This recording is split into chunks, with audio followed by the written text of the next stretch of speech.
All right. Good evening, everyone. Thank you all for coming. My name is Todd Brous. I'm your host for the evening. I'm here with Susan Schultz and Ashley Wilson, and we would like to welcome everyone to HBAP Startups. So let's get started. For those of you who are new to the Startups group, we have a few announcements that we do at the beginning of each meeting. We'll do some short networking breakout rooms, and then we'll come back together for our main event. But first off is our mission.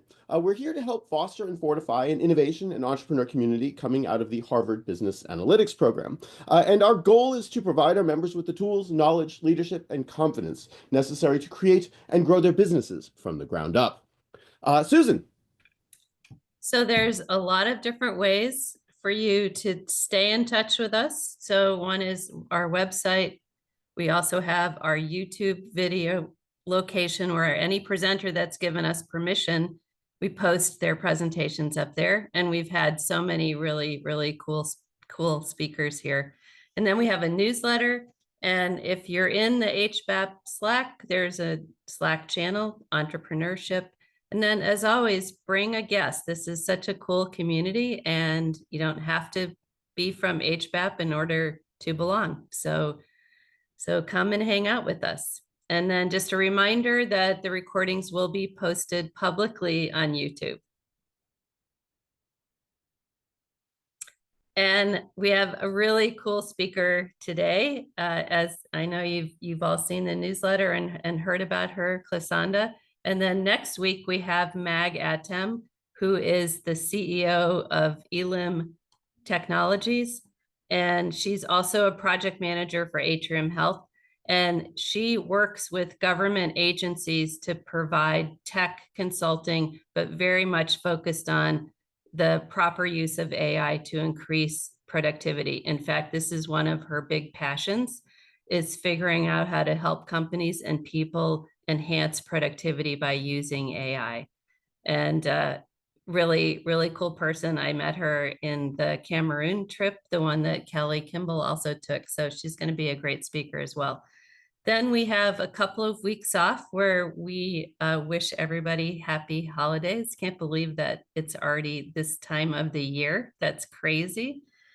And then we've got some good speakers coming up in January, but at the end of January, we have Dennis Kent, who is the CEO of Prolific Machines. And this is the company that is using light to create first meat, but also drugs and other manufactured components, all from light. So they have a photomolecular platform and that can give control over any cell function in any cell type. So right now they're focused on meat, but they're looking at other biomanufacturing opportunities, from other foods to drugs and things like that, chemicals. And this Dennis came to us from Kelly, and here's what Kelly said about Dennis. He says he's one of the brightest, not just in intelligence, but he is one of those folks that glows with positivity, confidence, and humility. So he's going to be a wonderful speaker at the end of January. So our code of conduct, as you could tell from our mission, is to create this space where we can come and listen to cool speakers, bring up our own ideas if we're working on something, and then create this environment really of collaboration and confidentiality. So as a result of that, all rights are reserved by the presenter. We follow our honor code. We remind ourselves about the Francis Fry's 5-to-1 ratio of feedback, which is 5 positive, wonderful pieces of feedback for every tart or pithy feedback, because that works better for everyone. And then a reminder, no personal recording of our sessions. And then, as always, if you've got a cool idea or it's something that's worrying you, Todd and Ashley and I are here to help. Awesome. Thank you, Susan. All right, let's do some social breakout rooms. I will see you folks in about 5 or 6 minutes.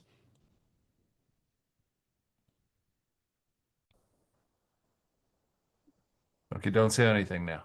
Yeah. Oh, wait, no, we do say something now. No, you can say whatever you want, whatever you want. What are we doing? You're doing great, man. Okay. All right. Welcome back, everyone. I hope you had fun in your breakout rooms. Just as a little bit of a reminder, when you exit the Zoom this evening, you'll get a little pop-up window in your favorite web browser. It's a survey. Please do fill it out. We're data analytics people. We love data. This helps us provide you with great service. So after we're done, we will stop recording, and the recordings will be made public on our YouTube channel. And when we're done recording, please do stick around for some overtime. Anyway, all right, now it is my honor to introduce tonight's speaker, Clasonda Armstrong-Grandison. Clasonda is a powerhouse in user experience design with over 34 years of experience shaping digital experiences for leading brands. Now serving as the Director of Design at Alaska Airlines, she previously led United Airlines' user experience team, steering their award-winning app to industry recognition, including the 2023 Best Airline Mobile App from the World Aviation Festival, and multiple Webby and Business Traveler Awards. With a background at IBM, Apple, and the Chicago Tribune, Clasonda has seamlessly evolved from designing behind the screen to leading transformative user experience teams that elevate airline digital experiences. Her passion? Crafting user-friendly, high-impact designs that build trust, consistency, and innovation. And now, without further ado, as is our custom here at HBAP Startups, if we could all please briefly unmute ourselves, and let's give a warm round of applause to Clasonda Armstrong-Grandison. Clasonda. Hi, Dad. Thanks so much. Thank you so much Thank for you, joining thank us this you, evening. thank you. Thank you. Anytime.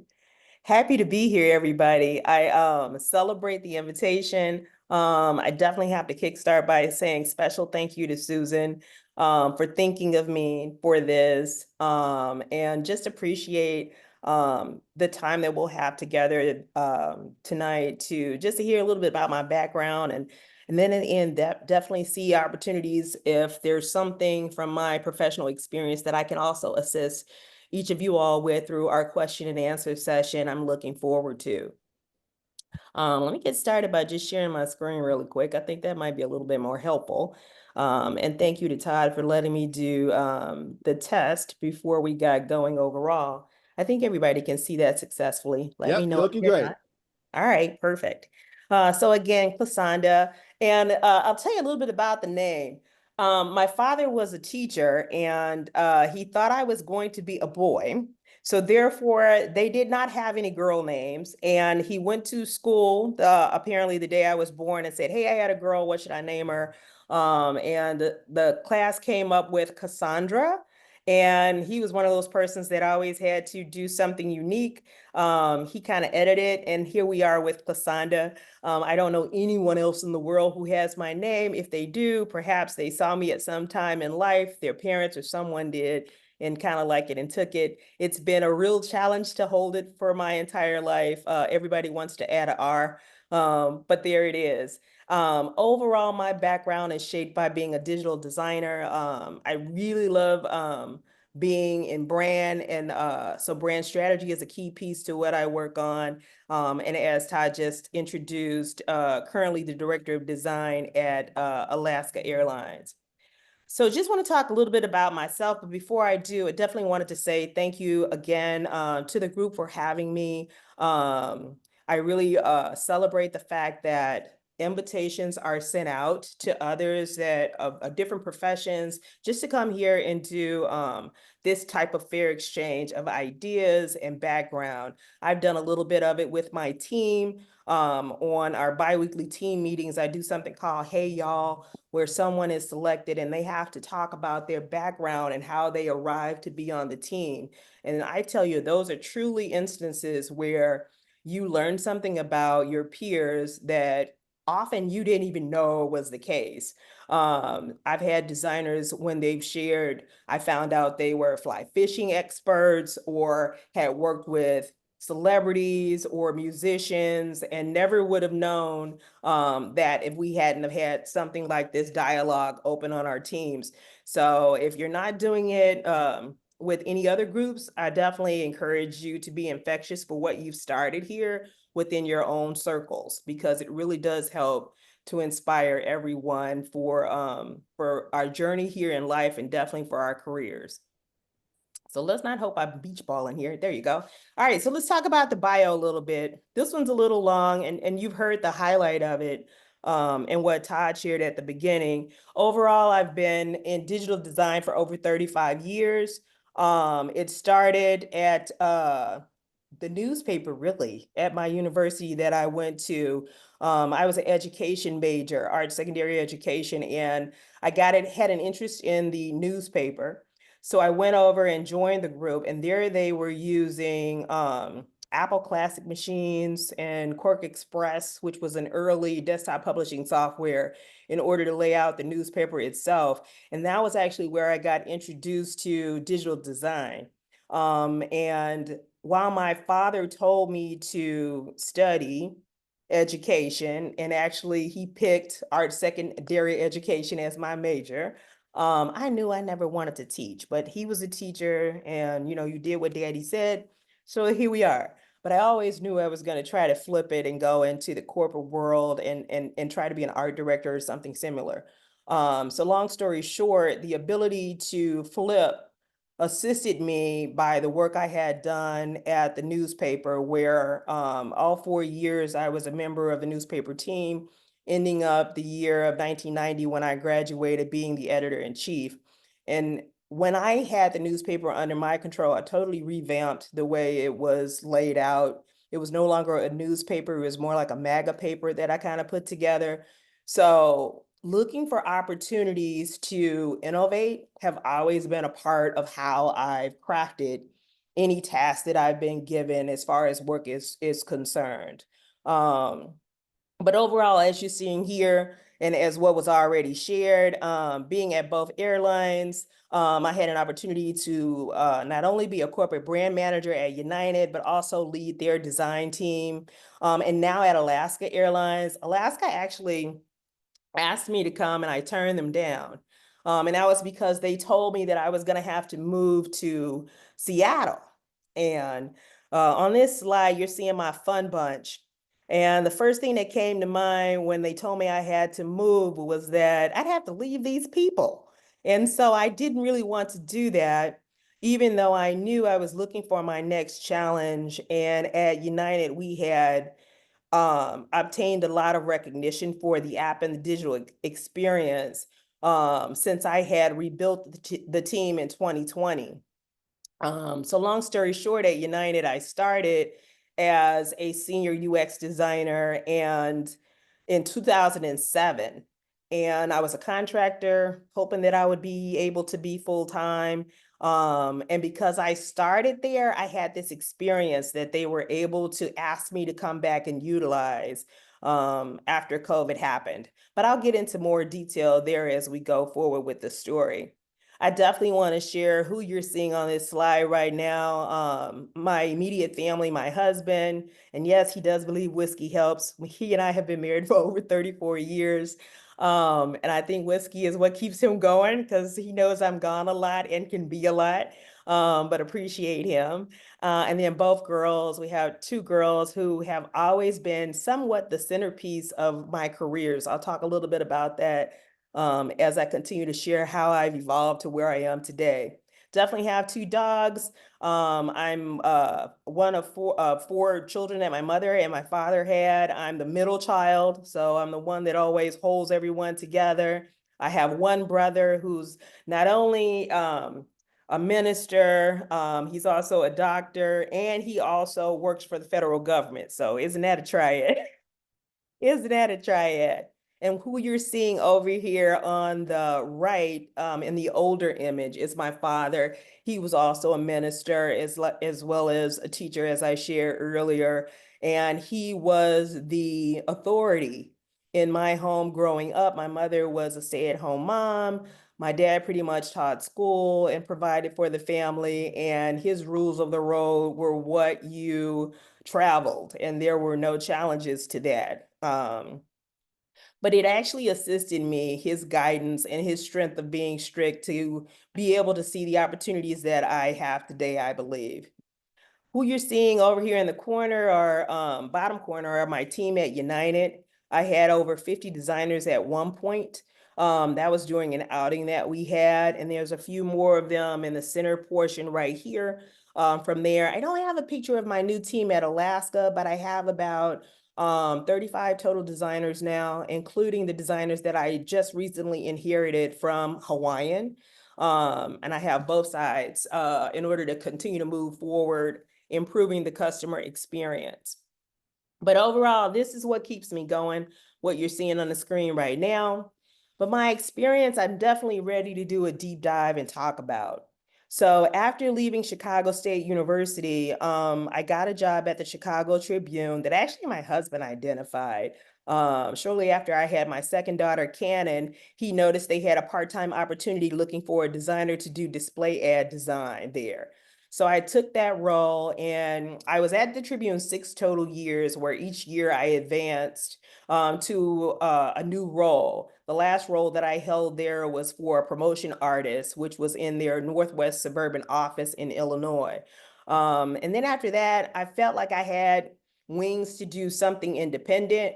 So I walked away without another job set up for success and started being an entrepreneur for a startup that I tried my wings at called Graphic Soup. And during that work, I had customers from all over who had small startup businesses to medium-sized businesses who needed identities, websites, event graphics, you name it, packaging even, magazines, I would create for them. The business was going pretty good, but I didn't see where it was something that would sustain the family, considering my husband and I had both girls, and we were also keeping them in private school at that time in the beginning already. And IBM reached out to me because they were starting to hire designers. This is during the dot-com blow up. What they wanted to do was bring in designers who could design boutique-based websites for their customers, and they would turn around and pitch all their contracts that they had with various big brands to use our services to design their website.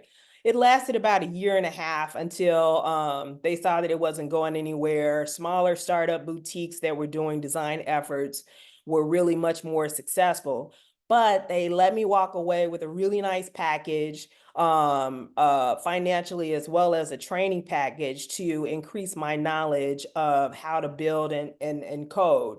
So through that opportunity, I learned how to do HTML, CSS. I expanded my awareness of how to do front-end coding. I saw myself solid as being not only a print designer, but a digital designer, as well as a front-end coder, because at that time, designing for the web, you needed to be able to do all three of those to be successful. But after the downturn and having had both girls in private school, I went to the school that they were working for that I was already kind of donating my design time to, and got the opportunity to be their communications manager, where it enabled us to get free tuition for the girls so that they could stay in private school during that time. And while I was doing that role, which was just keeping my girls successfully in the education arena that my husband and I saw suited for them to be successful in life, I wanted to do something fun and applied at Apple, and was hired there to be an authorized creative. I was one of the first ProCare instructors that Apple had. And when they started up that program, you actually had to go out to Cupertino, stay on site and get trained for 3 weeks and get certified in all of their offering in order to go back into the retail stores and teach customers not only the iOS offering, but also anything that you had a specialty in. So once I finished and came back home, I was in the Northbrook Court store, teaching people who had small businesses that came into the Apple store and wanted to learn how to use the iOS software, as well as learn how to use the Adobe Creative Suite or how to code websites. I was that person. So I had quite a few people that I helped start up their businesses there. And that was kind of like my fun job while I was still working at the girls' school at the same time. Then my oldest daughter graduated and successfully got a scholarship to attend the Fountain Valley School in Colorado, where with the scholarship offering, there still was a sizable tuition. that was needed to be paid in order to make sure she was set up for success. So I then saw that I needed to leave the school in Apple, my little fun job, and I took an opportunity as an international creative director at Affinity Express. This is an offshoring design company that also does embroidery and digital design. They truly had an offering. And they had gotten a contract with the Tribune to begin offshoring display ad design to India. When they found out I had the previous experience doing that exact work, it seemed like I would be the perfect person to go over to India and train their over 200 designers on how to design display ads for the Los Angeles Times. So in that particular role, I ended up going to Los Angeles, doing a knowledge transfer with everyone that was at the LA Times.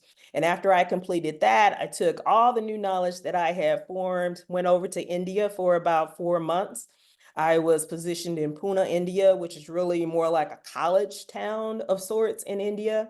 I had a driver and myself, and I was in a hotel. And that was pretty much it, but it was keeping my daughter at boarding school in Canton in 8th grade successfully. And I didn't know why I was over there at the time, but boy, did I learn a lot. The bulk of the role consisted of every day I would go into the office. The ad sales reps at the Los Angeles Times would sell ads and fax them over to India. They would come over as PDFs. And once we received them as PDFs with the instructions saying whatever they had sold the ad for, we would have to create it in this design software that was specialized for the Tribune that I had used when I was a designer there.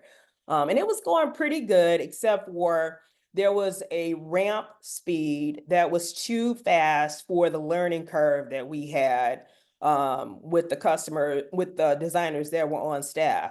I was basically over there not only teaching design and the look and feel that we have here in the States, but also what's appropriate graphics for the Super Bowl, or what type of graphics do you have for Valentine's Day? It was that type of knowledge transfer that I had to do.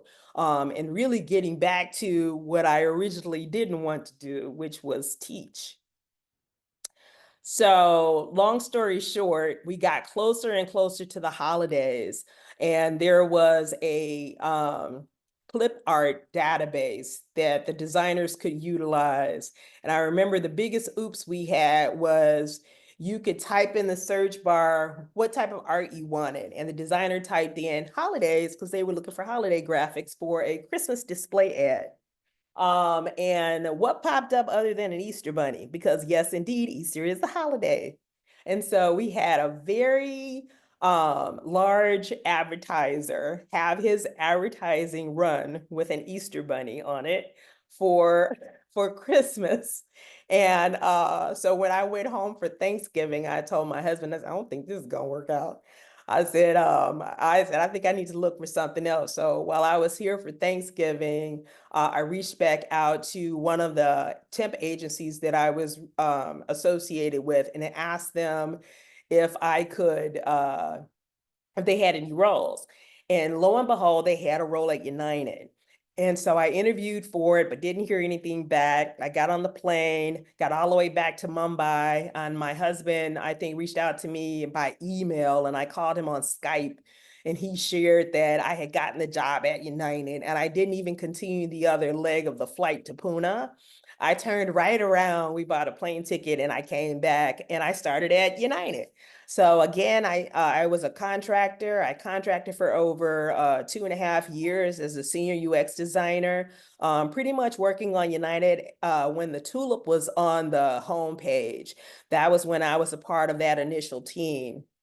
Once the merger occurred, I still had to compete with the designers who were at Continental. There were 8 United designers and there were over 23 Continental designers, and you had to re-interview for your roles in order to maintain it during the merger.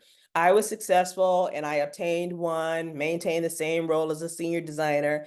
But while I was doing that work, I didn't have as much as I had before when I was just before the merger, because there were so many more of us. And so that caused me to be a little bit concerned. And so I would assist the brand team in helping them to do the rebrand work that needed to be done, removing tulips and replacing everything with the use of the globe. That created the acquaintance with the senior brand manager. And then they opened up a role, which was the brand manager of partners. I applied for it and was successful getting it. In that role, it gave me the exposure across the company with all the different departments that were internal to understand the lay of the land for HR, tech ops, cargo, you name it, any inter-department or advertising agency that United was using. I was responsible for making sure they understood the brand positioning and direction in order to be authentic to the brand for any work that they were putting together.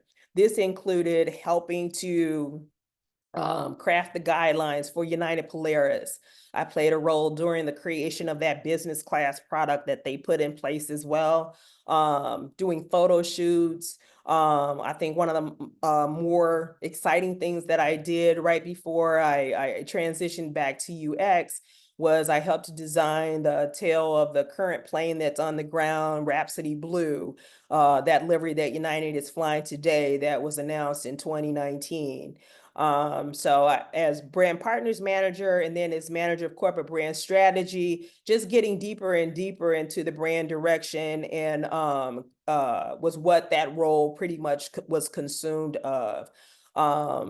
After I wasn't successful getting a senior manager role and saw that I would not be able to move forward, I heard Bret Hart share how he had also hit a dead end. Bret Hart is the president at United Airlines, and that how he decided instead of going straight, sometimes you have to go across or zigzag through his message.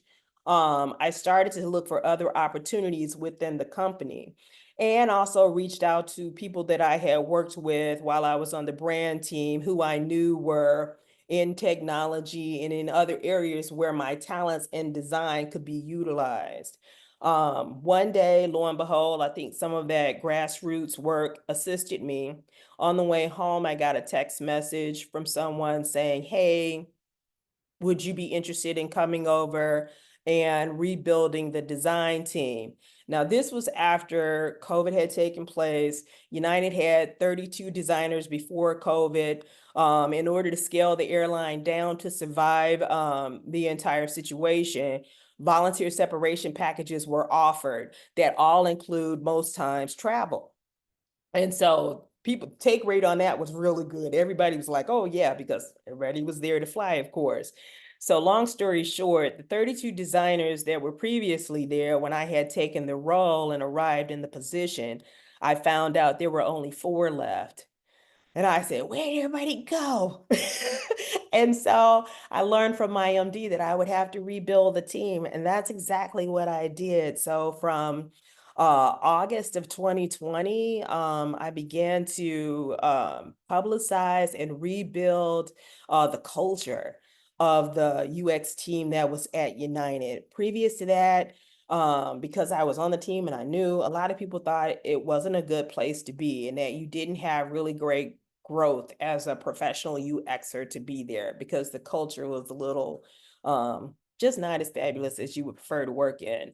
So my main thing was to remember where I came from and to bake into the culture of the team a sense of belonging, a sense of having diversity so that we could understand the perspectives of a variety of people so that it would help our ideas to reflect our customers who we were flying across the world.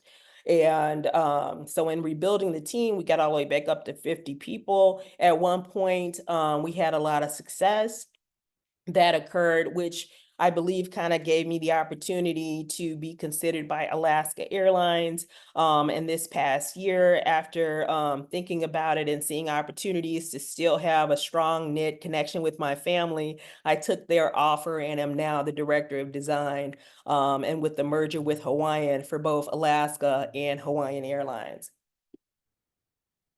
So again, just looking at the journey real quick across the big brands that I've kind of worked across. Catherine Cook School is the private school that I worked at while my daughters received free tuition so that they would be better set up for success in life. But this journey and remembering where I have come from is what assists me today in how I lead the design team. While I was corporate brand manager, this is a quick snapshot of some of the things that I touched. I actually evolved the United brand 4 times while I was there, from when it transitioned from the tulip to the globe. And then there were 2 updates in between there. Anyone who flies United, if you ever remember the purple buttons that came in, I was one of the people who kind of like said, I think this purple is the one, and selected that hex value that we ended up using for a while. What we did here really made a difference and registered with the customer because we began to use color to drive customers in the experience and give them direction, in addition to secondary elements like icons that would also assist them in their journey. And those are things that I still use today in how I'm guiding the team at Alaska and Hawaiian. As a director, working on tools and experiences that included the business customer as well as the leisure customer, which had really spiked after COVID, was pretty much the direction that we worked on. Again, here is a data point slide just to kind of show you the success that we were able to achieve while I was leading the design team over there. And I will say this was achieved through identifying strong talent in the user experience space, not only designers, but researchers and managers and senior managers who were successful at ideating strong for the customer. Here you're kind of seeing some of the things that we put in place. Improving how you got your boarding pass, bag drop shortcut, which gave you the opportunity to drop your bags off early should you decide you wanted to check your bag and not take it on the plane.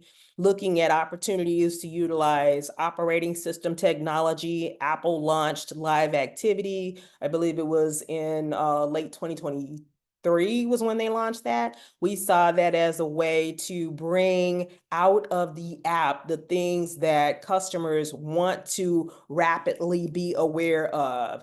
And that's kind of where that idea came from. And then also giving them onboard fun through the game center was a part of what I helped to put together. App Clips was also another OS technology opportunity where the app clip brings up to the front the ability to download the app from the application store. And this kind of gives you a snippet as to why you should. This particular one is pitching the terminal guide, letting the customer know that if you download the app, you'd be able to utilize it as you're traveling through the airport. And not only in the work that we did we work to be strong at the business as usual things like check-in, buying a ticket, picking a seat, but we also innovated. Trip Planner was something where we saw customers taking constant screenshots of the app. And we were like, what are these people doing with this stuff? And we figured, along with our product and engineering teams, that perhaps they were sharing those images to plan group trips. So we ideated Trip Planner, which was a new application that had never existed on the United side. And there were very few airlines that were doing something similar as something that was an app exclusive. In order to utilize Trip Planner, you definitely had to download the app. And we were always looking for opportunities to create that so that people would understand the ease of traveling and using it at the same time. So overall, my skills consist of what you're seeing here on this particular slide, pretty much all gained through the various roles that I described over the years, and pretty much what I'm using right now in leading the current design team and had used while I was at United. I received several United 100 nominations while I was at the company. That's an internal award that they have in place for those who go above and beyond. I never actually won, but I was nominated quite a few times. While I was leading the UX team, United gave me the opportunity to be a part of the McKinsey Black Executive Leadership Program. That was really great. I believe it was like I had gone back to college. It was the first time that I was actually with a large amount of successful Black people who had made it in corporate land. And we were comparing notes and feeling as if we were having the Oprah aha moments for the fact that we could make it, because there's always been windows of doubt for whether or not you're good enough or capable enough compared to your surrounding peers. And that union and that particular program actually fed a lot of people who were Black executives to give them the understanding that, yes, you also can succeed and you deserve to be where you are. It played a huge role in helping me to not suffer from imposter syndrome and know that there were others like me that were out there, even though there may not be many within my midst. And I also was invited to take part in United's leadership program, which also assisted me greatly in how I lead today. It was one that was strong for learning the political side of the spectrum as you're working in corporate arena. So overall, I know the core of what I wanted to share was just a little bit about being the only. So through majority of my career, there were very few times that there were other Black women. There may have been one Black male. If there were Black women, they were usually executive assistants, analyst or some other role, but not a role where I particularly was working. So that was where the way I would usually try to work to have some type of connection with my peers that were more of my background. But I was pretty much open to everyone and have friends all across the board that helped me to grow and be comfortable at work. And I feel like that's the main thing that you definitely want to try to have in any situation. It isn't always about everyone looking like you. You know what I mean? I think sometimes we have identities and values that mirror in so many other ways, family, the way we were raised, that you can find kinship for with other people. So one thing that helped me while I was moving across the journey of my career is just knowing myself, and knowing what I bring to the table and being confident. I've never been a person to look around and feel like there needed to be more. I knew that I needed to work with what had been given to me and that I was helping to craft a path for others. Some things that kind of spike all the time when you are the only are a few of the words that are appearing here. Sometimes in order to be relatable, you would have your colleagues or peers think facial expressions where you were really okay, but maybe looking a little stern, appear as if they would think you were upset when you really weren't. You were really just more in a relaxed state and not smiling like you always were all the time. I often had that challenge. And if you were a little bit more forceful in how you shared an opinion for something, it can often appear as if you're being aggressive instead of being a go-getter, when you're really just being a go-getter and trying to look out what's best for the company and for the ideas that are being discussed at the moment. Code switching, definitely everybody does that. I think overall, there's somewhat of any culture. I think you do a little bit of that. There's always a version of you at home that you don't bring to work. Maybe that is something that from a Black perspective is dialed up a little bit more. My VP was my sponsor when I was at United, and in one of our conversations, I was telling him how I do a little bit of that and how I don't bring Clasonda from the South Side of Chicago to work. And he said to me, well, what's wrong with Clasonda from the South Side? And I feel like that was the first time that I actually thought about it and said to myself, is there a part of that I can be authentic for at work. And I began to look for how I could make that happen. And from my perspective, when I did find a relaxed state to bring a little bit more of that there with the team, that was kind of when they gravitated towards me more, because I wasn't putting on this front of the code switching all the time. So it's definitely something that with my mentees that I have now, I actively share to always try to find an opportunity to be authentic. Conversations about anything Black culture sometimes can feel forced when you're the only. How you doing? Which is what Wendy Williams often says. Some people will try to imitate her. Quite often I experienced when I was in India, Oprah and Michael Jordan were two Black celebrities that were pretty well known. So often I got questions about them as if they were my best friends, and I did not know them. I didn't know them. And so that would be a little bit awkward. Stereotypes and things that we might see on television. I think it's the Budweiser commercial where people say, "What's up?" A lot of people would say that to me sometimes, I think trying to blend in or feel as if they needed to do that when they really didn't. And oh my goodness, hair. Hair has always been a topic of conversation as I've been in the corporate world. When I was in India, it was always, could I touch your hair? How do you fix it? And trying to describe how I get a style to look a certain way. It was pretty much ongoing. Now that there's been quite a bit more conversation about a lot of the things that are on this screen right now over the past couple of years, I've seen a lot of this kind of diminish and go away. And I've seen more and more people be very authentic because everybody now is working to know more about each other, which is something that I celebrate.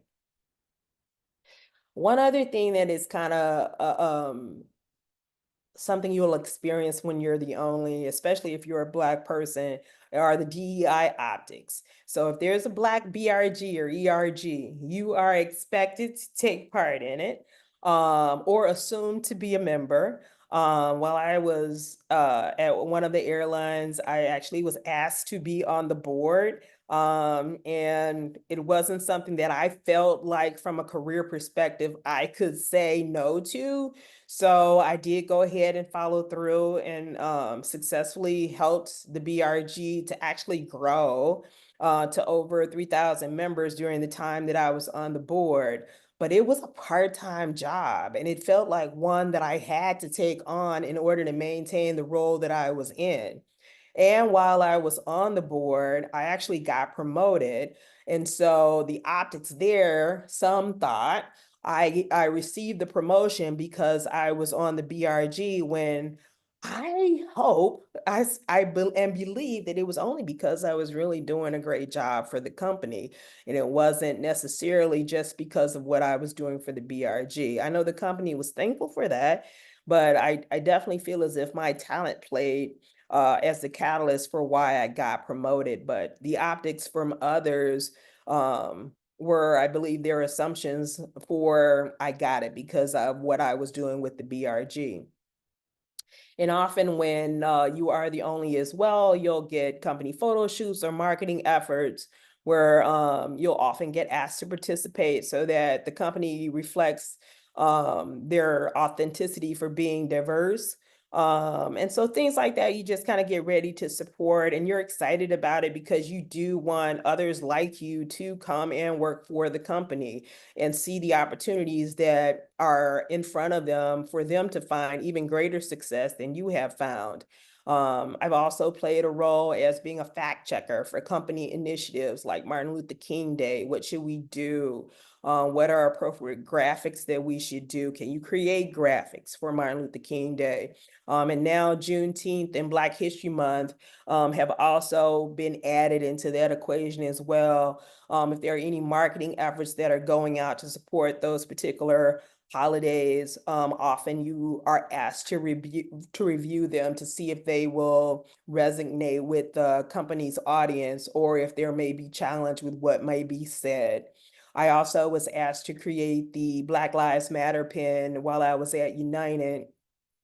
And that one was one that was kind of interesting. United's brand color is blue. And I remember when we were working on the pen, one of the brand managers wanted me to use blue in the pen. And at the time they had the Black Lives Matter flag, and then they had the flag for the police.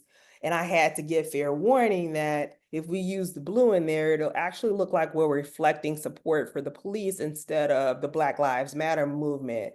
So that's just an example of where, as a Black person, I have been able to assist companies in these manners to help protect them and be authentic for anything that we may be putting out in front of their customers.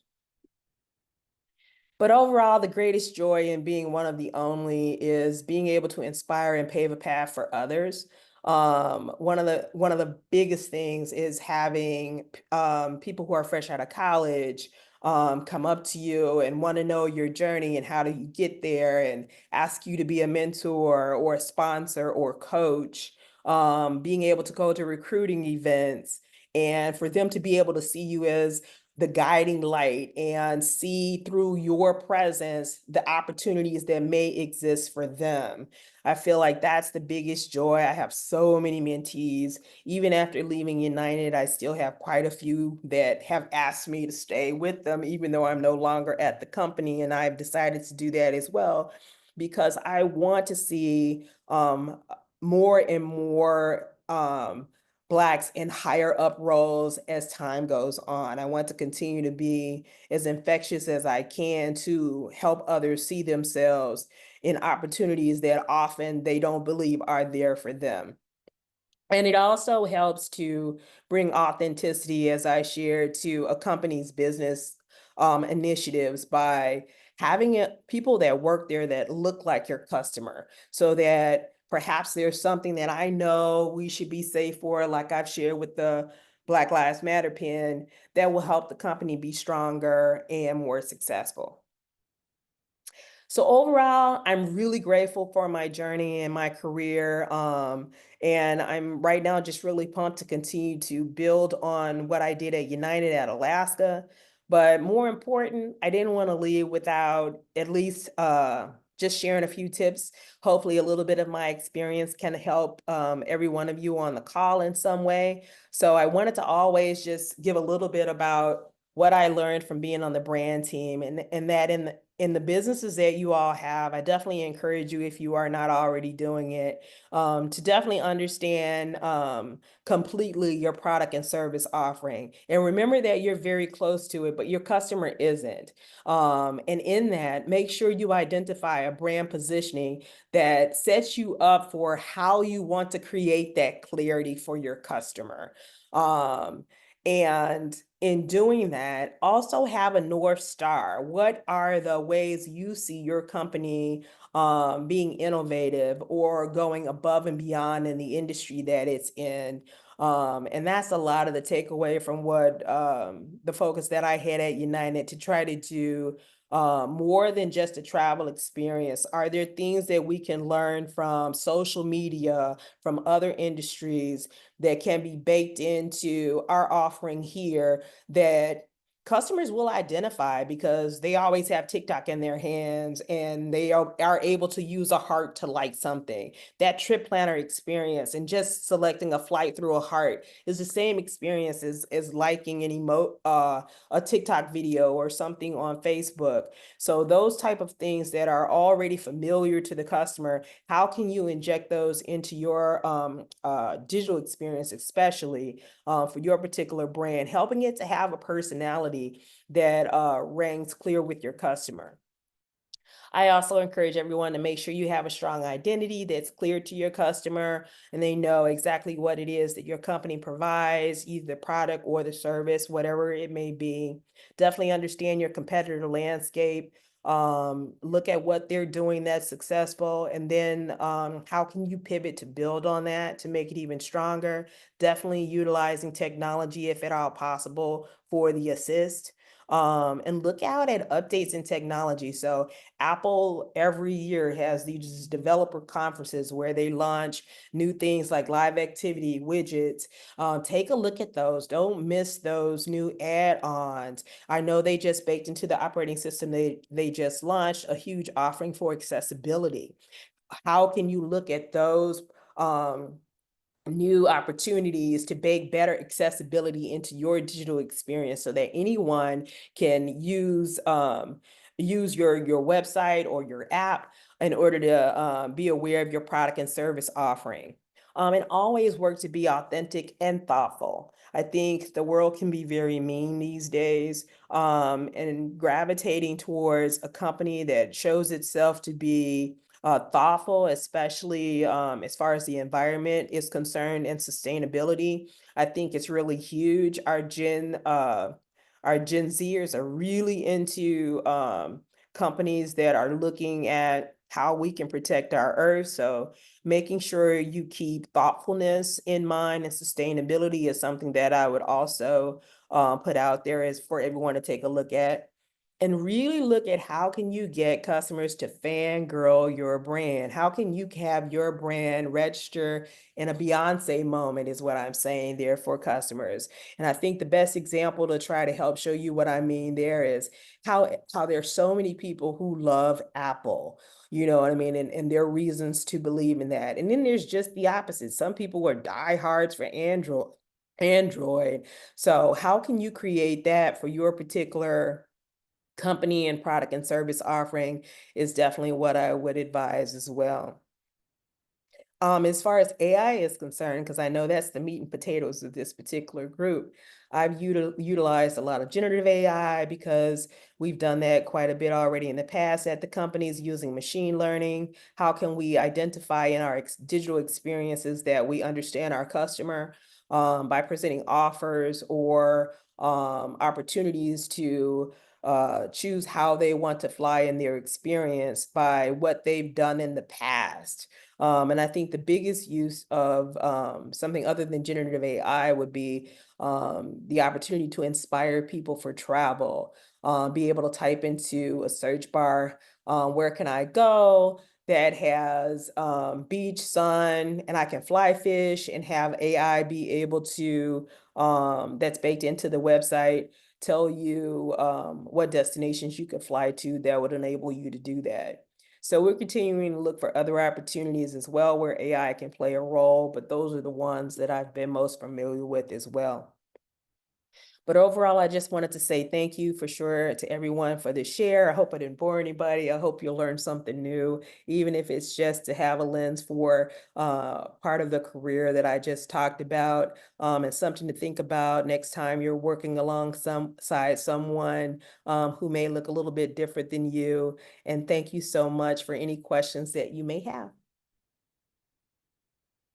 Clasonda, thank you so much. This is really a brilliant presentation. Loved hearing about your journey. And I've got tons of questions about how you're using generative AI and agentic AI. I mentioned earlier before we started that I teach this stuff, and most of my students are finding this incredibly disruptive. So I'm kind of curious how, and if you're using this at Alaska Airlines, and do you see this as an augmentation to your work, a replacement to your work? Where do you see this going? Augmentation. So I've got a designer who actually created his own AI tool that he's using to help design new components for our design system. So, and he's doing that through a background that looks very similar to ChatGPT, but it pulls in the components that are in the Hawaiian design system right now and shows him how he can evolve them through color, shape, or formatting. That's one way in particular that I've seen the designers use it. I've also have some designers who have used the graphic portions to do wireframing to help show layouts for flows. So the designers are finding opportunities to be ahead of it and not allow it to remove them from the equation. Oh, that's good. I'll forward that to my students. We are seeing a lot of replacement. Do you see any of that in your team, and the tasks that you do today are different from what they used to be? I do. I mean, there are already some AI tools that are out there that'll create an entire website. Yes. So I think that's the big issue. If you decide that you're nothing other than a designer, you will be quickly replaced. But if you decide you're going to develop components, so you're going to be on the UI side, the UX side for the experience, as well as accessibility and research, then you can kind of get ahead of an AI tool and find how the AI tool can just help set you up for success with more variety of ideas for the design you're preparing.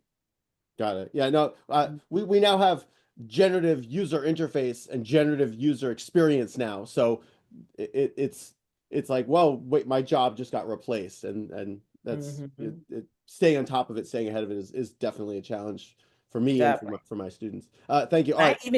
I even used the AI tool recently to do the site map for how Alaska and Hawaiian could possibly be merged. Yeah, there you go. It's a great use case. Definitely. Let's go to some Q&A. We'll go to Gary first, and then we'll go to Jennifer. Gary. Hi, Clasonda, I was in the breakout session with your daughter. Okay. I love She's that. amazing. So Oh, thank you. So we had a great. I don't know which one. Right. Well. Okay. Are they both here? I don't know. Yes, they both were on, I believe. She'll tell you. Okay. But I do. I share. I live globally. Lived in Japan for 5 years, so I was the only person in that space. Okay. Kind of. So do you understand that? What I'm saying? And by the time I finished working at the bank, we were outsourced to India, and I didn't want to go there. So by that time of my job, I had nowhere else to go, and a layoff happened. A layoff, whatever. Which is fine. So I was like, so I did that. But I have to ask you, do you have situations, because you've developed many apps? Yes. And in the UX area, microcopy, have you changed a button that changed really the experience? Because you talked about colors. You talked about the colors and icons and things. But microcopy, like the name on the button, is really interesting. And it can make people make decisions or not click on it. So what's your experience with that? I feel like, definitely understanding the button hierarchy, what buttons are primary, what are secondary, having less copy on a button is something that's going to be easier for the customer experience. So those are pretty much the core guidelines that you really want to stay true for. Having only one primary button on a page and not multiple ones. What is the key action that you want a customer to do? That should be the only one that has that primary. So most websites you should see have a lot more heavy use of a secondary button in place. So that's just some of the foundational direction of setting up a button structure within sites. And at sites and mobile. So is it different? Correct. No, mobile is pretty much the same. And other than a primary or secondary button, you might have text links that are in place. And then how are those used? There should be some type of order for it as well. And then if there should be a design system that is in place that governs all of that. And if you have a website and you aren't putting together a design system, which is basically a pattern library of the form fields, the design elements that you will use most frequently throughout your experience. If you keep that clean, that is when you're able to create a seamless customer experience that does not change. Across a team. Across the team, right. Yep. When I was first at United as a designer, there used to be pods where someone might work on booking and someone else might work on travel, and there was no design system. And so if you were a customer using the flow, you might check in and see a button look one way, and then when you were purchasing a ticket, it might look a different way. So that was previous to a design system, which now kind of helps you control that and make sure there's consistency across the flow. Yeah, no, it's amazing, because I was living in Japan when United and Continental merged, Mm-hmm. and which is great, because I use Yeah. Continental a lot through Newark.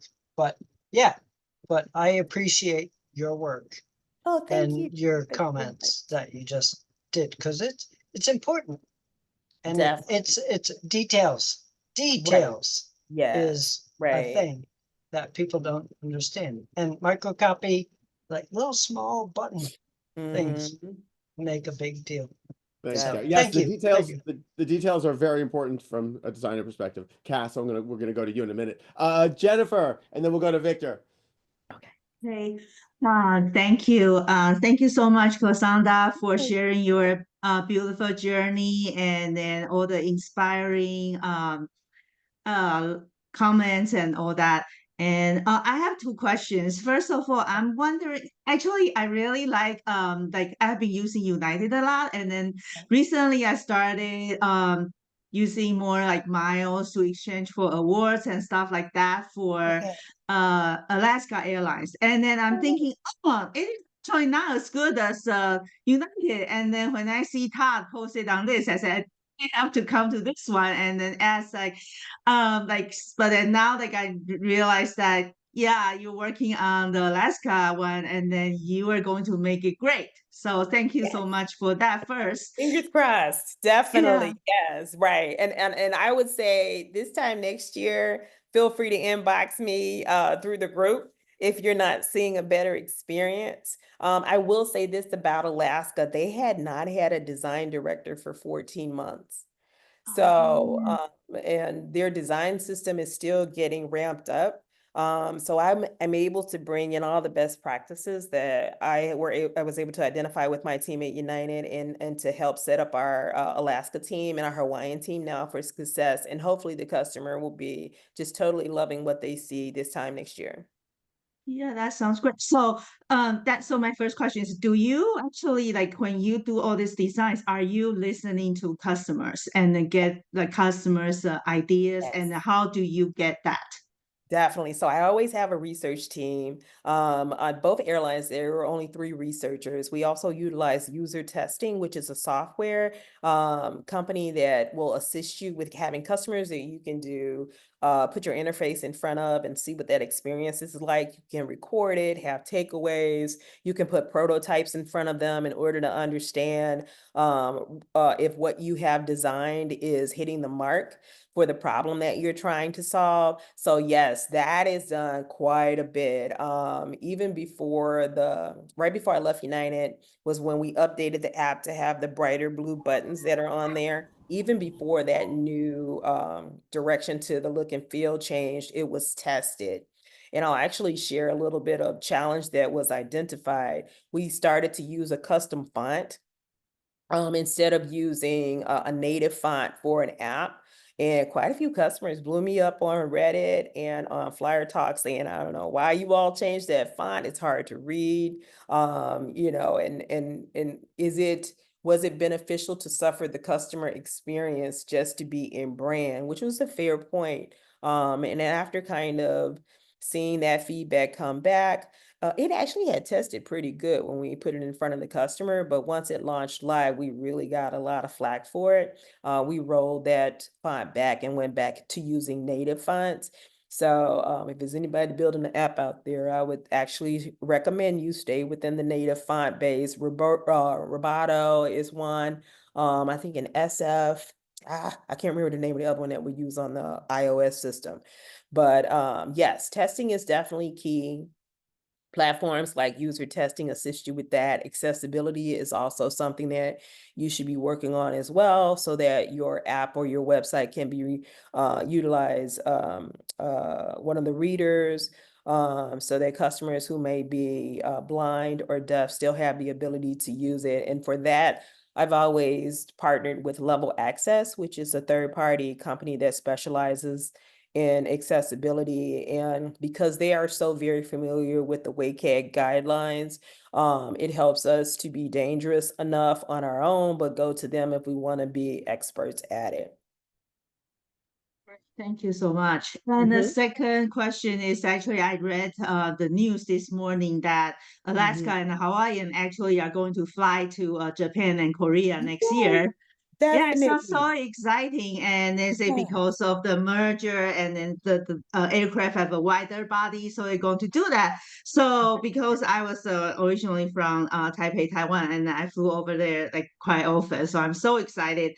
But then, my question on that is that, are you going to consider like any cultural change or adoption of the Asian culture in the designs for like, for the international market over there, or you will just We design like will different interface?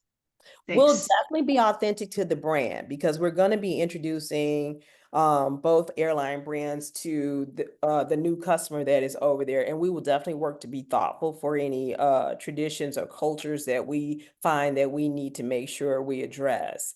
But we want to introduce the brand and be authentic to it. So we'll be presenting our look and feel, keeping in mind any learnings from a cultural perspective so that we do that correctly. Great. Thank you very much. Yes, definitely. Thanks, Jennifer. Victor, and then we'll go to Cass. Yes, Clasonda, thanks so much for presenting to us your story tonight. It was an Oh, intriguing sure. journey of your career. And more importantly, thanks for bringing your daughters. I think that's great. Okay. Oh, thanks. I have a question Okay. that I'll frame, and you can tell me if I got it right or not. Okay. It seemed like the United part of your career, you did wonderful things there over a period of time, but that was, let's say, roughly speaking, before what's referred to as the age of AI. Mm-hmm. And now you're starting with a new airline with new challenges, bringing all the wealth of experience and knowledge, but you're now starting that journey, let's say, within the age of AI. Definitely. And I'm wondering if you could reflect a little bit on your take on that part of it. You've already mentioned that you are using the tools, right? Where it's appropriate, you're promoting your team to use the tools. But what's your take on it? What's your personal sense, your feeling about Um, the opportunity, the challenge, the I'd rather do it the way I know how. All of right. those types of things that you might be facing. So I feel about AI like I did when I was at IBM and the internet was coming up. It is going to matter big time. And so the more we can learn about it, the more we can learn about how to utilize it for our thinking and solving customer problems to help them in the journey of traveling the world, is what we're keeping our eye out for. So understanding the travel ribbon, everything from purchasing a ticket to getting on the plane and then coming back home. Are there any pieces to that puzzle where AI can assist? So I'm having my team keep that top of mind, and look out for in other industries. Are there any other ways that some companies, even outside of travel, are leveraging AI in the thinking of the experience that we could probably tap into also? So right now, totally embracing AI, drinking the Kool-Aid, I like to say, and being extremely curious for how it can, what opportunities might present themselves that it could assist us in the travel experience. Thank you for that. And just one drill down question. As a creative, Mm-hmm. do you find these tools to be inspirational or helpful or not helping your creative thought process because you've done creative a different way for quite some time? What's your take on that aspect? I definitely think they can assist. Being able to put together the sitemap, for instance, that I worked on recently, in a matter of maybe 5 or 6 minutes, where it might have taken me probably about 2 weeks or something to do it on my own. That's an advantage that you cannot deny. And that's just one way that we're doing it. Even when I'm storyboarding, perhaps, how the onboarding screens work. And onboarding screens are when an app is first designed, it's that pop-up that kind of shows you all the new stuff that's in the app. So helping us to use some of the AI tools that are out there for creating storyboards, that's a good way that we can get that done without having to hire an illustrator, having to use clip art or stock imagery, which after a while, everybody's using some of the same images. It gives you the opportunity to be unique. We are still treading that water a little cautiously from a legal perspective, because of the way some illustrations that are produced are crafted. But if it's something that we're just using for inspiration and we're not gonna 100% use it live on the site, we're going for it. Good for you. Thanks so much for that. Again, it's a pleasure to meet you and your daughters. Same here. Thank you. Thanks, Victor. Cass, and then Kelly. Hi, Clasonda. It's so good to see you. Oh, good to see you too. Yeah, I got to talk to your husband in the breakout room, and just seeing Love it. Cannon and Cyan here is such a joy. I mean, they're such amazing women, and I can definitely You feel. as well, girlfriend. Yes. I mean, I'm here. My mom is here. It's a whole awesome gathering. So, and It is. yeah, I wanted to say thank you for expressing yourself, and I love just sort of feeling your philosophy as a designer, and your mind and your experience is really inspiring. And I loved your presentation, the graphics. Like, I really am intrigued by how information can be conveyed in a way that we can understand better. And I'd love to hear a bit more about your perspective as a designer. And specifically, my question is, how do you balance influencing new behaviors in your customers and honoring their existing behaviors? Like, what caught my eye was when you noticed that people were screenshotting things, and I myself as a customer, I will like try to like jerry rig the way I want to use an app and like find little loopholes in myself. And I was curious what your personal like design brand perspective would be on how you balance that with relating to your customers and serving them. Definitely. No, great question. I think the whole part is in having empathy for your customer. And to be able to do that, you have to understand them and see yourself in their position, but then have compassion in the direction of their personal journey that they're doing.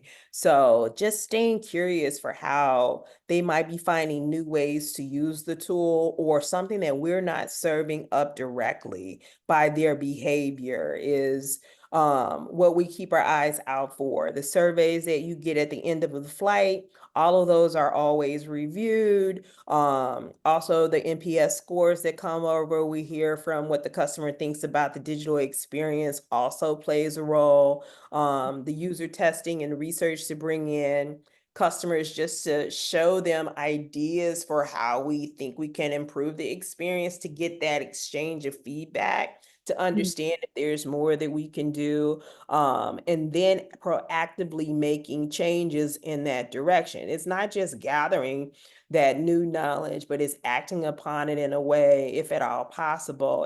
And how that happens for my team is, once we get an idea that, hey, the customer is doing XYZ, we pull together a product person, an engineer, and say, hey, how can we do something here? We show them the wireframe design that we kind of think would solve the problem, and see what opportunities there are to build that in the experience. And just to make sure that we're getting it right, we may not roll it out to everybody. There might be a percentage of the customer that gets that, beyond the research that we've done, just to see if it really is setting us up for success, and kind of go from there. And also just listen to the customer as I go out sometimes and recruit, or I'm on panels. Customers will come up to me and give me ideas as well for something that they would like to see in the app. And it's not something that falls on deaf ears. I definitely take it and back and jot it down in my OneNote and look at how we can move towards that direction. One that has stayed with me was a keynote that I had done in Colorado last year, where there was a United 1K customer who came up to me and said, so you're creating all this self-service stuff. That's great, but aren't I paying a certain amount of money? Shouldn't you be doing some of this for me? And man, was he valid. I said, yeah, that's true. I said, so I will keep that in mind. And he said, yeah, he was like, should there be an experience that's adopted a little differently for someone who has status? And that's a fair shake. You know what I mean? Should you have more of a white glove digital experience if you've paid a little bit more for your ticket than to everyone else? I mean, we've made adjustments for basic economy and the back cabin, but the front cabin should also have some advantages as well as learning and accessibility. Is there the opportunity to create an experience that is for a super user versus someone who may not be as savvy? When we're designing, I'm looking at what experience can I create for an audience 13 to 85? And I have to make sure it's not dumbed down enough that a 13-year-old doesn't want to book a ticket, but that an 85-year-old can. So it's keeping all of that in mind as you're looking at what you can put out there for a wide audience. Brilliant. Yeah. So inspiring. I mean, I have a lot of other questions, but I'm just happy to get a taste for how you think of things. And thank you so much for sharing your journey. It really means a lot. Anytime. Thanks, sweetie. Thank you, Cass. Kelly Kimball, and then Dawn. Hey, I think you probably answered about 90% of my questions with Cass's question and answer. But I am curious. I want to follow up on this. I'm a software company, and we have an app that goes out to obviously all of our customers. Okay. And we are really sort of careful because when we even change the color of a button, I think probably to Gary's point, we have a certain segment of our population that objects, right? And if you divide the market up into, your early innovators and early adopters, and then your early mass market, late mass market, and laggards, the early innovators and early adopters always want new stuff, right? There's pressure on you to continue to innovate. At the same time, a massive amount of your market, the late mass market and the laggards, which is about 50% of your market, are upset when you make any changes. And so I think my first question is really, how do you balance in your research? I think this is true with every market, and I think every time you introduce a new look and feel to your app, you're going to have different responses from cheers to people who are upset. And how do you balance that the entire market needs? If that Definitely. makes A sense. great question. It does. Great question. So I had a lot of practice at that at United because it seems like they updated their branding a lot more frequently than anybody I had ever worked with before. But there were holistic changes to why that branding shifted that not only impacted digital, it impacted the entire experience of the product and service offering. So when we changed that button from gold to purple, they also saw in airport signage that also utilized that color.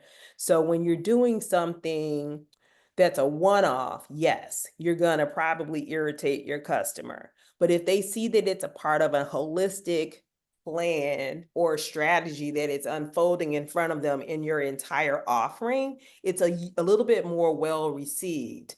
And I feel like something that wasn't even digital that I had exposure to was when I was at Chicago Tribune. They had a very script masthead that they used back in the day. And I remember while I was there, they changed the font to be something not as Gothic. And they slowly rolled that out because they knew the customers were very familiar in particular and in love with the masthead that they had of choice. So it was from that early learning that I understood how you have to introduce thoughtfully to your customer why change is being made. And it can't be isolated. It has to show to have some reasoning behind why it's being done. Great. Thank you. And I do have a second question. Mhm. Totally Okay. unrelated. You were talking about being the first of in certain leadership roles. And so my question is to your daughters. What is it like, to see mom up in this role? What kind of inspiration you take from that? Because there's this famous quote, you can't be what you can't see. And often we take inspiration from seeing people that we don't know who are actually doing it and give us that sort of inspiration that we can now, achieve some of these goals. But your mom is doing it. What is that like? Hello, everyone. I'm Cannon. I am the daughter. I think I don't always know what my mom is up to, if I'm being honest. So I think I feel like I'm always learning from her when she has time to share, because she's a very busy woman. And I think, okay, I'm getting nervous and I'm like, my mind is all over the place. Um, but I think it's just really cool to watch her, and excuse my language, but know her shit. And when I do have the opportunity, because I myself am trying to build an app, to ask her for specific questions, it opens up my mind to know that she does have the answers. And yeah, it's just, she blows my mind and I'm just very impressed and I'm very proud. And right now I have a friend sitting here that's like, your mom is so cool. And I'm just like, my mom is very cool. And I hope that I can create the type of change in the world that she is creating at United, at Alaska, in whatever way that might manifest, maybe in technology, maybe in something else. But yeah, I think it's very inspiring and it's awesome to be here and to share in the celebration of her. And I think that having watched her journey, it has been a very hard struggle along the way. And I think we have seen a very rose-colored vision of it all in this short little conversation, but it was a very long struggle to persevere past people trying to minimize her talent. And I know that right now at Alaska, she feels, and at United too, very empowered in her knowing of all of the experience that she has had. And I am just honored to have witnessed the journey, truly. And right now it feels very like full circle of a clear view of that story. So I think it's incredible. Wow. Well, I think that the biggest the way we can most judge people are the people they leave behind. And man, what an incredible person you are. I mean, Thank you. I'm gonna go kick my children now. Thank you for that. Oh my goodness. You're funny, but thank you. Yes. And thank you for asking me that question too. I appreciate it. And I am happy to be included in this. So yes. Thank you, Kelly. Thank you, Cannon. Dawn, then we'll go back to Gary, and then Susan will end the session. Dawn, you're up. Thank you. And thank you so much for what you shared with us all today. Really, I think we've covered a lot of ground. I thought this was going to be about kind of design and user experience. And I feel like we actually spent quite a lot of time talking about culture and meaning in like a very big sense and a personal sense too. So thank you. I have two questions. On one of your slides, you had the words, create a meaningful experience beyond the expected. And that's something, one could spend a lot of time thinking about what does that mean or what's an example of that. I'm just wondering if you could maybe share an example of maybe something that you've worked on or that you saw where it was just something that was like so unexpected, and it could be something very little. I mean, I think that we tend to think about, like with AI, you can do all this personalization, which is great, but even that is becoming somewhat expected, and at least for a lot of businesses. So I'm just wondering if you might be able to share an example of an experience that really was like beyond the expected. Definitely. Thanks for asking for that. Also, I would tap into COVID, and inside the United app, how can we help customers who want to fly in the COVID climate know what they need to do if they're going to Australia, if they're going to Tokyo, or if they're going wherever they want to travel in the world. And in building up the team, I had a designer that I hired, who had created a app for restaurants to let them know what they needed to do, in order to go and dine at the restaurant. So once I hired her, didn't know her ability other than she seemed like she was a pretty strong designer. I considered her to be about a senior. When she got started, I placed her over on the booking path, working on how you buy a ticket and search for a flight. And then we realized that we needed to help customers know what they needed to do when they were flying different places. And it dawned on me that she had the reminder of her interview where she had built this app for restaurants. And I pulled her off booking and I said, hey, I really need you to come over here and help us on the travel side. Do you think you can use some of the thinking that you have for your app without giving away your secret sauce to create something for our customers to help them know what to do when they're arriving at certain destinations with COVID? And that was where the Travel Ready Center was born. It was a new application that no other airline had in place. United was the first one to have it. And what it basically did was have almost like a checklist that told you what you needed to do if you were flying somewhere. And after we launched it, I believe it was in probably like maybe April of 2021, I think it was, or it might have been earlier than that. We did a relaunch in June, off of the learnings that we had it was a little too wordy. We were giving too much detail in there and folks don't read. How can we streamline all that information to make it very easy to digest? And we kind of arrived at the checklist. And then after we did that update, we saw where that particular piece to the experience was really helping folks to continue to fly. And we heard through rumors that some of the other big airlines like Delta and American had our designs on the wall, and we're trying to look at how they could create similar experience to communicate with their customers. I think the Ready to Fly Center or something like that is what either American or Delta came out with, and I can't remember the name for the other airline, but it was something that was kind of in the lane of what you're talking about, that really helped a lot of folks to still fly during COVID. Thank you very much. I appreciate that. Definitely. Thank you, Dawn. Gary, then Sri will have the last question, and then we'll go to Susan and we'll end our session. Yeah. Gary, you're up.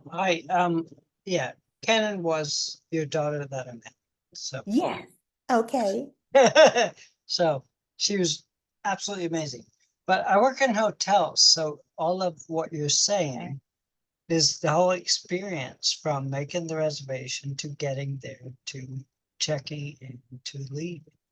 Right. It's a huge experience to do all that. And there's a new concept here where I am in Savannah, Marriott, Bonvoy Apartments. So I hope to get it. But it's amazing, but it's great to hear you say all these things about the experience from getting the person making the reservation to get to the plane, to get on the plane, to get to their destination, using an app, using the website, like that to me, that's amazing. That is the complete experience, right? Definitely. Right. And notifications, I guess. Oh yeah, for sure. For sure. Those people turn that off. But yeah, no, I just Yeah, I just, Yeah, and the space have- that you're in with hotels, we actually look at as well. Airbnb and their app experience, how you can choose how you want to stay, is Right. something is very similar to what we do in the travel space, where we give customers the option to choose how they want to fly.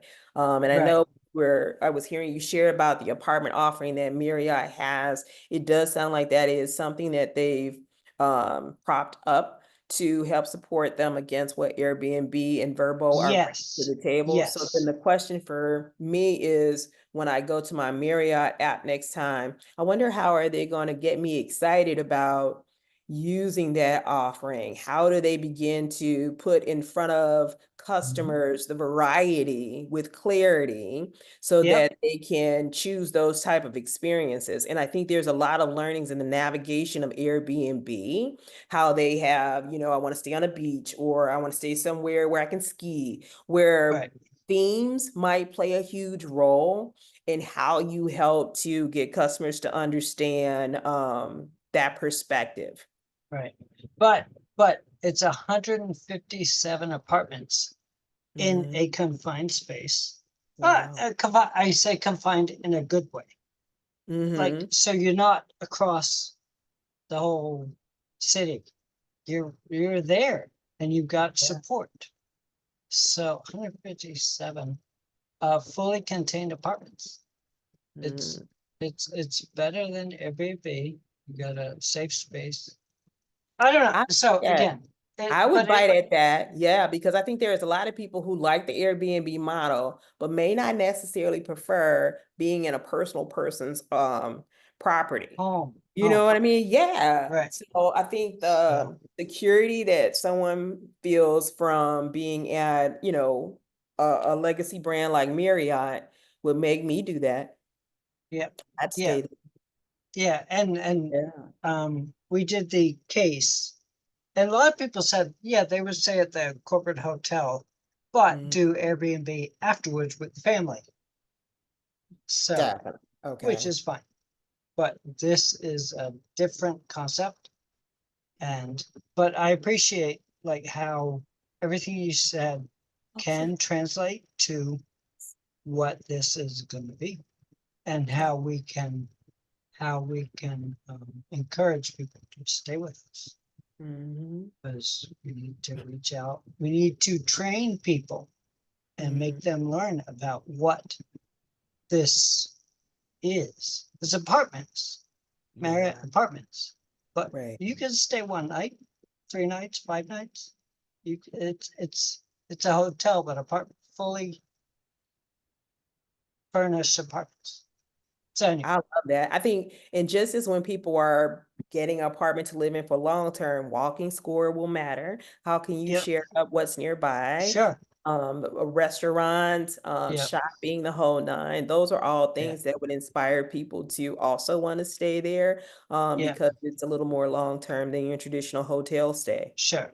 And I did all the hotel COVID stuff, Mhm. and I've lived through that, been through that, Yeah. thrived through that. It's weird. It's weird We how all you did, get. Gary. I know. We all So did. anyway, I will go. So All right, yeah. thanks, Gary. Thanks, Sri, Gary. you've got the last question, and then we'll go to Susan. Okay.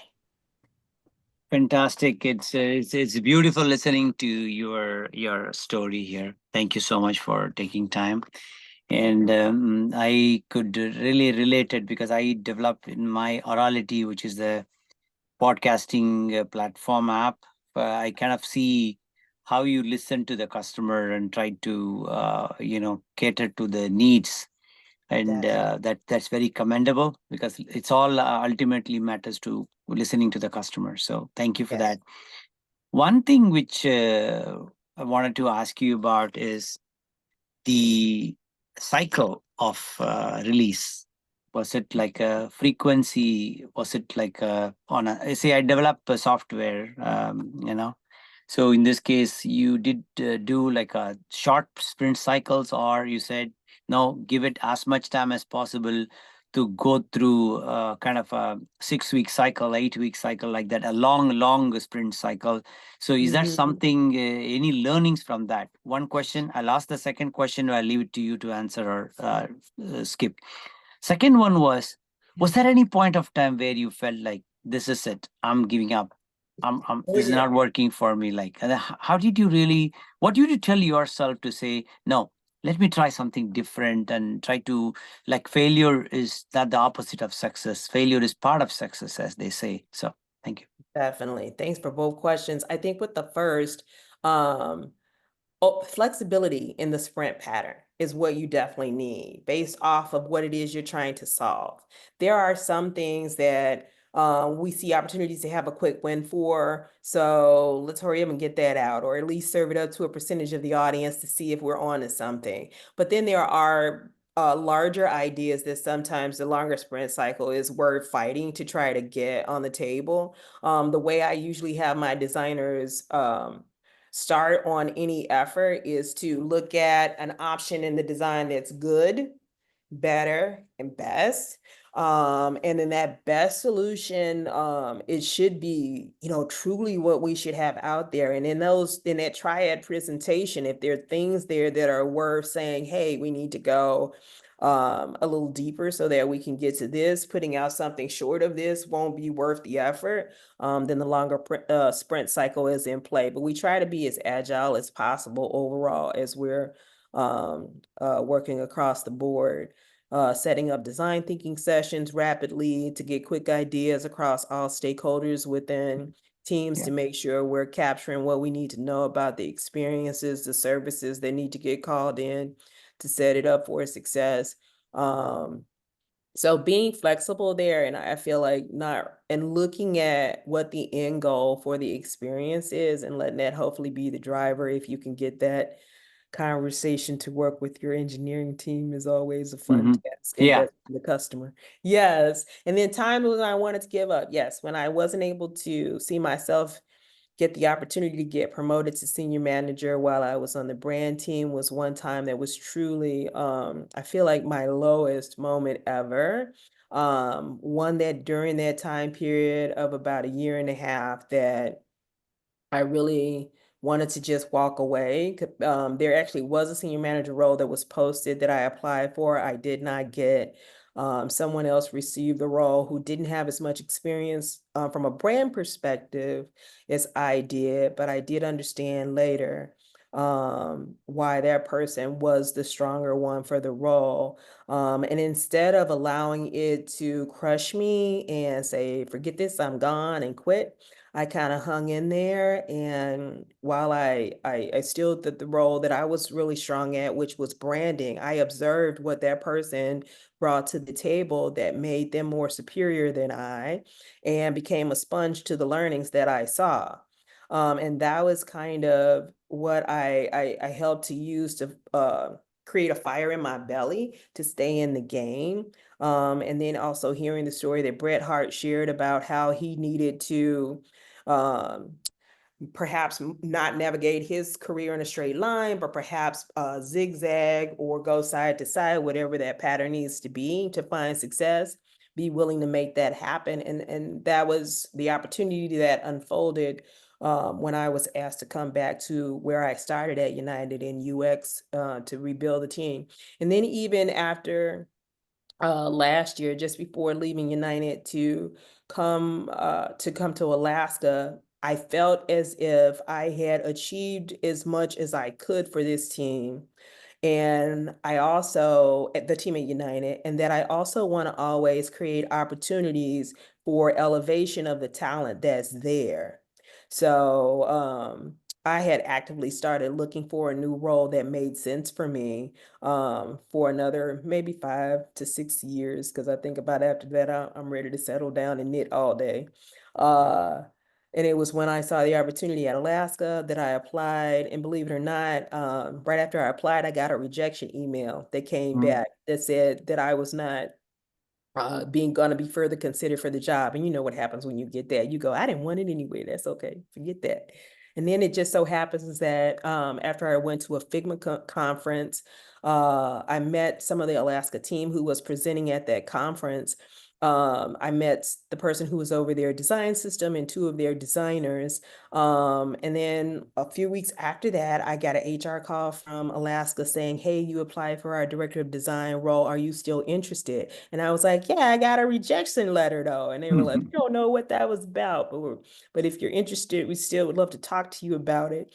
And then again, as like I said, I learned about the having to relocate. I paused again, but I kind of knew that it was something that was going to be the next challenge to grow me further for design and the opportunity to create experiences. It seemed as if it would be similar to the learnings I had at United. And because United had done so well, winning so many awards and really ideating their digital experience, I wanted to see if that was just a fluke or if I could really do it again. And so therefore I decided to go ahead and take the leap. And I'm so glad I did. I really enjoy the Alaska team. I'm excited about, just the opportunity that we have to improve their experience, how we look forward to wowing their customer and Hawaiian's customer now also. And I'm really excited about what we'll be able to put out there. That's brilliant. Thank you. Very nice. Yeah, failure is not an option, but you gave it your best. And there you are. Thank you. Thank you very much. Okay. Thank you, Sri. Susan. My goodness, Clasonda, this has been like such a joy to hear your story, to hear that and see those words on that slide about being the only. Just loved your honesty and your happiness too through all this. It's just been lovely and learned a lot. I mean, each topic you touched on, we could do a whole nother session on probably, and we would love that. This is like little tidbits, like little pieces of chocolate right out of the whole big box. So but anyway, thank you so much. This was wonderful. And we always do ask this, is what can we do to help you? I would say if you know any great designers, send them my way, or researchers. I think send me your ideas about great travel experiences that you might see across any airline carrier. I'm really curious for that. And if as you continue all of your efforts to grow your knowledge for yourself and your companies in AI, if you see something that also could be utilized in the travel space, I'm all ears. Awesome. We will definitely do that. And thank you again. Thank you so much. Definitely. Thank you. Yeah. Susan, thank you. Clasonda, thank you very much. By the way, I know, myself included, a bunch of people who are designers and understand AI. So I'll be in touch. Okay. Like I think 1/3 of my students each semester are either unemployed or underemployed. So if you've got work, they need it. Anyway, Clasonda, thank you so much for this. This was really beautiful. Next week is Mag Adam from Ilium Technologies.